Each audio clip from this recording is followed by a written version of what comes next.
저희가 새벽에 말씀을 나눌 때에 생명의 삶의 큐티집을 그 커리큘럼을 따라서 우리가 가고 있게 됩니다. 지난주까지는 잠언을 보게 되었고요. 잠언을 다 하진 못했지만 이번 주부터 에베소서를 시작하게 됩니다. 그래서 오늘은 에베소서 첫 장부터 시작하게 되어서 너무나 감사하게도 에베소서에 대해서 설명을 시작할 수 있게 되었습니다. 오늘의 설교는 에베소서에 대한 기본 배경, 그러니까 에베소에 대한 기본 배경 지식과 또 에베소에게 이렇게 편지를 하고 있는 사도 바울의 상황과 또한 오늘 읽었던 본문 말씀으로 인하여서 하나님께서 우리에게 주시고자 하는 그 말씀을 함께 나누도록 하겠습니다. 에베소의 배경이라면 에베소를 우리가 어떻게 알게 되냐면요, 사도행전에서 등장하게 됩니다. 사도 바울이 선교여행을 다니다가 사도행전 19장과 20장을 살펴보시게 되면요, 거기에서 에베소에서 일어난 사건들을 보게 됩니다. 사도행전 19장 전반전에서는 사도 바울이 에베소라는 곳을 처음 가게 되고 거기서 만난 사람들과 대화를 하는데, 너희는 너희가 얻은 그 복음이 무엇인 줄 아냐라는 것을 가지고 질문을 하게 되는 것입니다. 그들이 세례를 받았으나 그 세례가 어디서 왔고, 또 그들이 믿음이 있으나 그 믿음이 누구를 믿고 있고 누구를 향하신 말씀인지를 잘 이해를 못했던 것입니다. 그래서 사도 바울이 복음이 진짜 복음이 무엇인지와 그 복음이 예수 그리스도로 인해서, 그래서 모든 세례와 우리가 하는 모든 것들이 다 예수님께로 향한 것이다, 하나님의 말씀 또한 예수님을 가르치고 있는 것이다 라는 것을 거기에 계신 성도들에게 가르치게 되었습니다. 그러면서 차차 에베소라는 곳에서 사도 바울이 정착하여서 3년 정도를 머물게 되는데요, 그 3년 정도의 기간 동안에 교회를 잘 개척하고 또 거기에 있는 많은 사람들과의 복음을 전하는 일을 하게 됩니다. 그러다가 에베소 19장 하반절로 가게 되면요, 그러면 거기서 이제 사도 바울이 어려움을 겪게 됩니다. 이 어려움은 무엇이냐면요, 사도 바울이 그 현장에 있는 에베소 사람들과의 어려움인 것입니다. 에베소 사람들은, 에베소라는 곳은 도시가 굉장히 크고 활발하였습니다. 많은 문화와 많은 사람들이 오고 가면서 거기에는 다양한 문화와 다양한 종교들이 자리를 잡고 있었습니다. 다양한 종교란 다양한 또 많은 우상들이 들어와 있었다라는 것이죠. 우상 숭배가 굉장히 활발하게 이루어지던 곳 중에 하나가 에베소였습니다. 그런데 사도 바울이 가르치고 있는 예수님, 그리고 사도 바울이 가르치고 있는 여호와 하나님은, 보이시지 않는 하나님은 한 분이시고 그 외에 다른 신은 없다라고 가르치고 있는 것입니다. 자, 이게 문제가 되는 것은 우상 숭배하고 있는 사람들은 자기들의 밥벌이를 우상을 만들면서 하고 있는데 사도 바울이 자기의 밥그릇을 위협하게 되는 것입니다. 그러면서 큰 소동이 일어나게 되는 것이죠. 그래서 사도 바울은 이 소동은 다행히도 피했으나 사도행전 20장으로 넘어가면 이제 에베소를 떠나야겠구나 하면서 결정을 내리게 됩니다. 본인의 생명도 위험해지고 또 에베소에 있는 교회도 위험해지니 본인이 떠나는 것이 제일 좋겠구나라고 결정을 내렸던 것 같습니다. 그렇게 해서 사도행전 20장에서는 사도 바울이 에베소를 떠나게 되고요, 사도행전 20장 하반절로 들어가면은 또 여러 군데에 또 선교 여행을 다니다가 이제 그 에베소에서 조금 아래 남쪽에 있는 도시에서 에베소에 있는 장로들을 불러서 거기서 마지막 인사를 하게 되는 것을 우리가 목격하게 됩니다. 그러면서 사도 바울이 더 이상은 그분들을 만나지 못하지만 자기의 마지막 충고를 하지요. 지금 에베소 교회에는 많은 잘못된 선생들이 들어와 있다. 그들을 뭐라고 얘기하냐면요, 나쁜 이리들이라고 해요. 이리들이 들어와서 해짓고 다니니 너희들이 잘 깨어있고 그들을 경계해야 된다. 올바른 신앙 안에 서야 된다라는 얘기를 해주게 되는 것입니다. 그렇게 해서 우리는 에베소의 환경에 대해서도 사도행전 19장과 20장을 통하여서 우리가 살펴보게 되는 것입니다. 자, 에베소에 있는 또 에베소서를 통하여서 우리가 무엇을 알게 되냐면요, 그런 우상 숭배로 인하여서도 어려움을 겪고 있었지만 에베소 교회에서 또 하나의 어려웠던 것이 거짓 선지자, 거짓 선생들, 이리들 때문에 교회가 분리가 되기 시작했던 것입니다. 그 안에서도 물론 유대 기독교인들이 있었을 것이고요, 또 이방 기독교인들이 있었을 것입니다. 근데 유대인들은 자기의 전통을 유지하면서 기독교 신앙도 지켰지만 이방인들은 유대교의 법을 따르지 않지 않습니까? 그러다 보니 이 둘의 갈등들이 커진 것이죠. 그리고 또 이방인 기독교인들 안에서도 예수님을 잘 믿겠다고 해가지고 신앙이 많이 깊어진 사람들이 있다 보면 또 반면에 에베소라는 굉장히 타락한 문화에 아직도 젖어 있고 허우적거리면서 세상 물이 다 안 빠진 그런 그리스도인들도 있었다라는 것이죠. 그러다 보니 이 같은 교회 안에서 많은 부류들이 팔을 갈라지면서 서로가 굉장한 갈등이 있었다라는 것입니다. 그래서 에베소서를 통해서 우리가 무엇을 발견하게 되냐면요, 사도 바울이 계속 외치는 하나의 언어가 있습니다. 그게 뭐냐면 통일, 단합이라는 것이죠. 너희는 하나가 되어야 된다. 너희는 하나다. 한 성령님으로 한 하나님을 믿는데 어떻게 해서 너희가 한 몸으로서 분리가 되어 있겠냐. 그래서 계속 외치게 되는 게 통일과 단합을 얘기하고 있는 것입니다.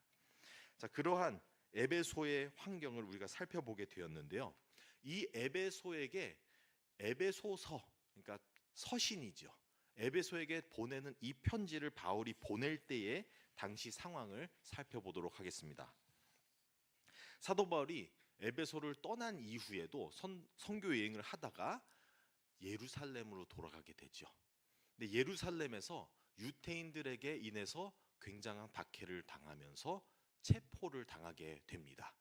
그래서 예루살렘에서의 마지막 이제 선교행이 멈추게 되면서 3차 선교행이 멈추면서 예루살렘에서 붙잡히고 거기서 많은 변증을 하면서 이제 옥에서 로마로 가는 그 길을 또 여정을 보게 되는데요. 이 와중에 이제 로마로 향하게 되고 로마에 도착을 했는데, 그래서 로마 황제의 재판을 기다리고 있는 바울은 옥에 갇혀 있는 것입니다. 근데 이 옥이라는 게 우리가 생각하는 조그만한 방에서 이렇게 창틀 안에 갇혀 있는 것이 아니라 조금 다르게 얘기한다면은 집에서의 격리를 당하는 것이죠. 그래서 하우스 어레스트라고도 하는데요, 그것을 가택 연금이라고 한다고 저는 들었고요. 집에서의 옥 생활을 하고 있는 것입니다. 집을 떠나지 못하는 것이죠. 재판을 기다리며. 그리고 또 로마 군인들로 인해서 감시를 24시간 받고 있는 것입니다. 자, 이러한 옥살이를 하고 있는 바울이 에베소에게 보낸 편지, 그게 바로 에베소서가 되는 것인데요. 사도 바울이 로마에 왔을 때의 상황을 보면요, 사도 바울은 물론 우리가 알다시피 로마 시민이에요. 근데 로마 시민이지만 로마 제국 안에서 살았지 막상 로마에서 산 적이 없을 거라는 것이죠. 근데 사도 바울이 로마에 들어와서 옥살이를 하다 보니 로마를 가까운 곳에서 접근을 하고 가까운 곳에서 느끼는 게 굉장히 달랐던 것 같습니다. 본인이 보고 이해하던 로마와 직접 옆에서 와닿은 로마와는 또 다를 수가 있다라는 것이죠. 그러면서 바라보던 로마가 본인이 솔직히 집을 나갈 수 있는 것은 아니니 집 안에서 직접적으로 제일 가까이 체험하는 로마인들이 누구일까요? 군인들인 것이죠. 군인들과 24시간 있으면 당연히 얘기를 나누게 되겠죠. 또 사도 바울의 성격상 복음을 전하고 싶어 하겠죠. 그러면서 이런 얘기도 저런 얘기도 하면서 얘기도 많이 듣게 되는데, 그러면서 사도 바울은 로마에 이루어나고 있는 제재들, 법들을 이해하게 되는 것입니다. 무슨 일들이 있냐면요, 로마는 자기의 제국을 유지하기 위해서 군사력을 강하게 쓰죠. 그러다 보니까 군사적 헌신, 그러니까 병력, 어, 여러모로 군사적으로 일하는 사람들을 높이 사는 그런 제국입니다. 그러다 보니 옆에서도 군인들이 와 있긴 하지만 이 로마 군인들이 로마 시민으로 태어난 사람들은 아닐 것이라고 우리가 추측하게 됩니다. 왜냐하면 로마에서 태어난 로마 시민은 솔직히 더 높은 직위를 갖게 되겠죠. 어느 이방 나라에서 온 한 유명하지도 않은 사람을 24시간 지키고 있는 일은 하찮은 일이니 웬만해서는 로마 시민이 하기 않지만 로마 시민은 로마 시민이지만 로마 시민권을 얻은 자이겠죠. 처음엔 이방인으로 시작했다가 로마인이 된 것이에요. 그리고 그 과정을 사도 바울이 당연히 들었겠죠. 들으면서 이 사람들이 겪었던 것들, 새로운 문화 충격, 문화로서의 겪었던 것들, 또 로마라는 것은 굉장한 계급 사회가 있게 됩니다. 그러니까 로마인이 되기 위해서는 계급 체제도 알아야 되고 로마는 어떻게 돌아가는지를 이해를 하게 되는 것이죠. 또한 로마인이 되기 위해서는 옷도 로마인 같이 입고 먹고 마시고 하는 일들도 로마인 같이 하게 되는 것입니다. 우리가 그래서 한국에서도 흔히 얘기하는 게 있죠. 로마에서는 로마의 법대로 하라. 이게 뭐냐면 이 바울을 지키고 있던 로마 군인들도 아마도 그 이방인으로서 시작해가지고 로마인이 되는 그 과정을 사도 바울에게 잘 설명하고 사도 바울도 그거를 직접적으로 옆에서 체험하다 보니 사도 바울 머릿속에는 신앙적으로 연결이 되었던 것 같습니다. 무슨 연결이냐면요. 가까이서 보던 네로 황제도 세상의 황제도 이만한 권위를 누리면서 살아가는데 우리 하늘에 계신 하나님은 얼마나 더 위대하시고 강한 그 권위를 누리실까? 그런 것도 생각해 보게 되고요. 또한 옆에서 지켜보던 그러한 이방인이 로마인이 되는 과정을 보면서 우리도 기독교 안에서는 신앙 안에서는 이방인이었구나. 못 믿던 사람들이었는데 거기에서 그 절차들을 통해서 우리가 진정한 그리스도인, 어떻게 보면 진정한 로마인 같이 되어가는 과정을 본인도 느끼게 된 것이죠. 그래서 에베소에게 편지를 낼 때에 어떠한 맥락이냐면 이방인이 로마인이 되는 것과 같이 이방인이 진정한 그리스도인이 되는 과정을 잘 그려내고 있는 것입니다. 그래서 그리스도인은 이런 것이다. 그리스도인을 사는 것은 이런 것이다라는 것이 바로 에베소서가 가르쳐주고 있는 것입니다. 자, 이런 것을 배경으로 두고 우리는 오늘의 본문 말씀을 보게 되겠습니다. 오늘의 본문 말씀을 보면요, 물론 에베소서에 전체적으로 중요한 말씀이 있죠. 통일, 단합, 너희는 하나다라는 얘기도 하고 있는데요. 또 중요한 얘기가 그 안에서 우리가 5절 말씀을 함께 보도록 하겠습니다. 5절 말씀에 그 기쁘신 뜻대로 우리를 예정하신 예수 그리스도로 말미암아 자기의 아들들이 되게 하셨으니, 여기서 아들들이라고 할 때 아들이 흔히 우리가 아는 아들이 아니에요. 친아들이 아니라는 것이죠. 원래 헬라어로도 요시라는 게 아들인데 또는 후이오라고 쓰는데 여기서 사용된 언어는 후이오가 아니라 후이오 세시아예요. 이게 무슨 뜻이냐면 입양된 아들. 영어로는 그래서 adopted son이라고 해석이 되고 있고요. 아쉽게도 한국 성경에서는 해석이 그 부분이 좀 빠졌지만 입양된 아들, 다르게 말하면 양아들인 것이죠. 친아들이 아닌 데서의 양아들로서 예수 그리스도로 인하여서 양아들로서 하나님께 아들이 된, 자녀가 된 이것을 얘기하고 있는 것입니다. 여기서 한 가지 말씀을 함께 나누고 가고자 하는데요. 제가 주변에서 알고 본 동생이 하나 있었습니다. 그 친구는 자기가 어릴 때에 자기 어머니한테 가가지고 이렇게 물어봤대요. 엄마, 나는 어떻게 났어? 자기가 어떻게 난지가 궁금해서 물어봤는데 어머니가 하신 말씀을 충격을 받았어요. 어머니가 뭐라 하시냐면 너희 아버지가 어느 날 술을 먹고 들어와. 그러니까 이렇게 이야기가 이어가니까 본인의 정체성이 흔들린 거예요. 본인은 소중한 사람이라고 생각하고 살아왔는데 어머니의 나의 태어난 이야기를 듣고 나니까 내가 사고였구나 라는 인식이 들어온 거예요. 그러고 나서부터 살아가는 게 굉장히 쉽지가 않았던 것이죠. 근데 이러한 자기의 친아버지와 친어머니도 낳았는데도 불구하고 그 과정을 듣고도 시험 들 수 있는데, 우리는 양아들, 딸이라는 것이죠. 그러면 얼마나 그 충격도 다가오겠어요. 근데 그것을, 그래서 사도 바울은 성령님으로 인해서 뭐라고 얘기를 해주고 있냐면요, 이 바로 방금 우리가 읽었던 5절 말씀에서 아들, 양아들, 양딸인데 그 전에 4절에 이미 우리에게 이렇게 얘기해주고 있어요. 태초의 전부터, 창세 전부터. 무슨 뜻이냐면요, 계획 없던 경우에서 얼떨결에 이스라엘의 구원을 박탈당하고 나니까 너희들이 그냥 거저 얻은 거다라고 하는 게 아니에요. 너희가 어떻게 하나님 아버지가 술 먹고 들어와가 아니라는 거예요. 분명한 이유와 목적을 가지고 계획된 것으로 인하여서 입양이 되었다. 시기와 때가 맞고 상황이 맞았다라는 것이죠. 거저 일어난 일이 아니라는 것이에요. 분명한 하나님의 계획 안에서 이루어진 사건이라는 것이죠. 그래서 우리는 절대 거기에서 자신감을 잃고 나의 존재에 흔들림이 없어도 된다는 것이에요. 양아들과 양딸로서의 계획이 있었고, 더 나아가서 14절 말씀에는 이렇게 하고 있는데요, 우리의 기업이 보증이 되시니, 우리의 기업이 보증됐다 하는데, 이게 또 한국 번역이 좀 어렵게 된 것 같은데요, 다르게 얘기한다면 자녀가 아버지와 아버지의 재산을 물려받는 게 당연하잖아요. 이거예요.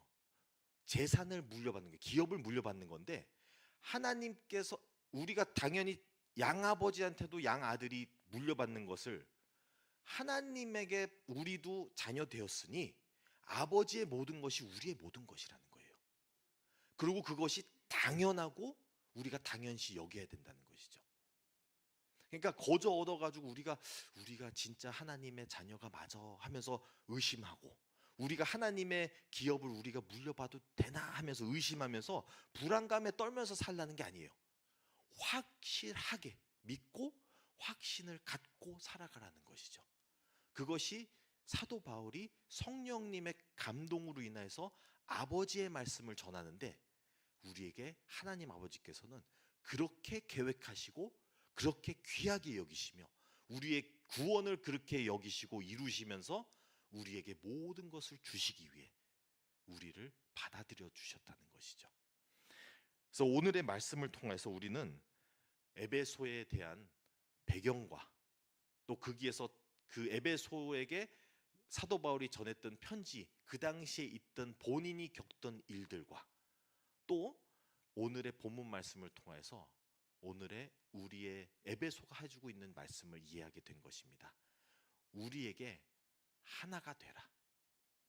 다양한 곳에서 태어나고 다양한 환경에서 자라왔으나 우리가 예수 그리스도를 믿은 그 믿음으로써 하나님의 자녀가 되었으니 이제는 더 이상 남남이 아니라 한 가족 안에서 하나라는 것이죠.